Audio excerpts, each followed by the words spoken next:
દાહોદમાં 6 વર્ષની બાળકી ઉપર બળાત્કારનો પ્રયાસ અને હત્યાના કેસમાં વડોદરા શહેર જિલ્લા કોંગ્રેસ સમિતિ દ્વારા કેન્ડલ માર્ચ યોજવામાં આવી હતી।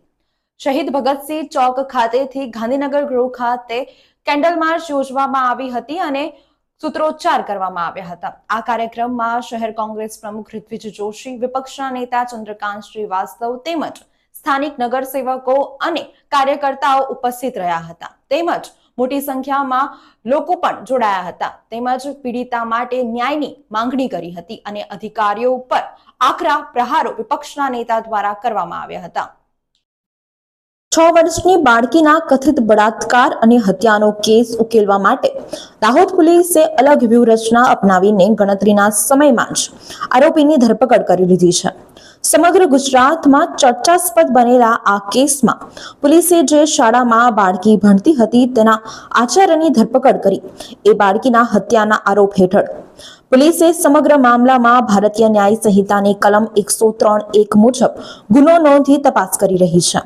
લીમખેડા તાલુકાના એક ગામમાં પહેલા ધોરણમાં અભ્યાસ કરતી બાળકી ગુરુવારે 19 તારીખથી ગુમ થઈ ગઈ હતી।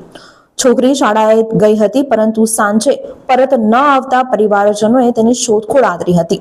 તેના પરિવારજનો બાળકીને શોધતા શાળામાં પહોંચ્યા ત્યારે તે શાળાના ઓરડાઓ અને કમ્પાઉન્ડની દિવાલની વચ્ચે બેભાન અવસ્થામાં મળી આવી હતી।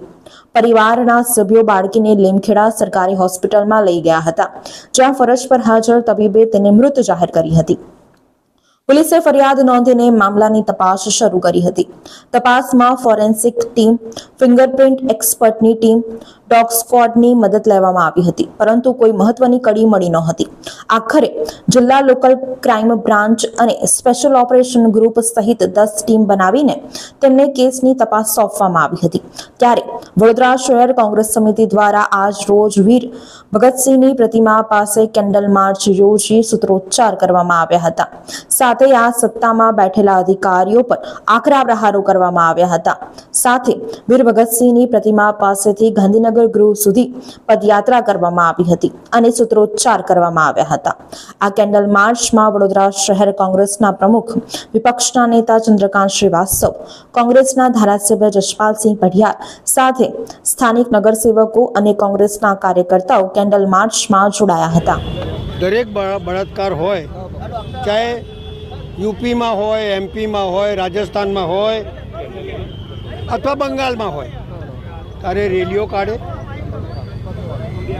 વાતાવરણ તંગ કરે, પણ પોતાના રાજ્યની અંદર, દાહોદની અંદર, અને એ બી કોણ જે લોકોને શિક્ષા આપે, સાચી રાહ પર ચાલવાવાળો વ્યક્તિ, રાષ્ટ્રીય સ્વયંસેવક, પોતાની જાતને મહાન ગણાવનારા, દેશની સુરક્ષા કરનારની વાતો કરે, અને એ જ્યારે આવું કૃત્ય કરે ત્યારે હું રાજ્ય પર બેઠેલા તમામ લોકોને પૂછવા માગું છું કે આવો વ્યક્તિ જે રાહ દેખાડે, ભણતર આપે અને રાષ્ટ્રીય સ્વયંસેવકની વાત કરે, એ વ્યક્તિ જો હવે કરે તો તમે શું કરવાના છો એ રાજ્યની જનતાને બતાડો।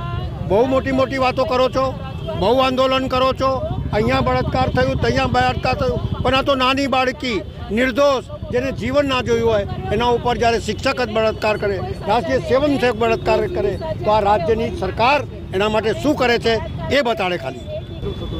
આમાં એવું છે કે આ બધું રાજકારણ રમાઈ રહ્યું છે। તમે સૌથી પહેલાં સુરક્ષા પ્રદાન કરો। ઘડી ઘડી હર્ષ સંઘવીભાઈ આવે છે, નેતા છે, માન્ય સન્માન્ય છે, પહેલાં પોતાના સુરતમાં કેટલો ક્રાઇમ છે એ તો જુઓ। માતા બહેનોની સુરક્ષા માટે કેટલી તમારી પાસે પોલીસ ફોર્સ છે, કેટલી મહિલા ફોર્સ છે, કયો બંદોબસ્ત કરે છે, કયો બંદોબસ્ત રાખો છો કે નહીં થાય, શું સુવિધા રાખો, બસો ચલાવશો કે શું ચલાવશો, એ વ્યવસ્થા લોકોને બતાડો। માતાની આરાધના, સાધના અને મનોકામના માં પૂરી કરે। દરેક ખલૈયાઓને જે આશા લઈને રમતા હોય ત્યારે એમની તમામ આશાઓ પૂરી થાય, પણ સાથે સાથે એમના પર કોઈ દુષ્કર્મ ના કરી જાય, કંઈ અનક્ષીય બનાવ ના બને, એ જોવાની જવાબદારી સરકારની છે। અને એવો કોઈ અનક્ષીય બનાવ બનશે તો કોંગ્રેસ પાર્ટી એના માટે બી આંદોલન કરશે।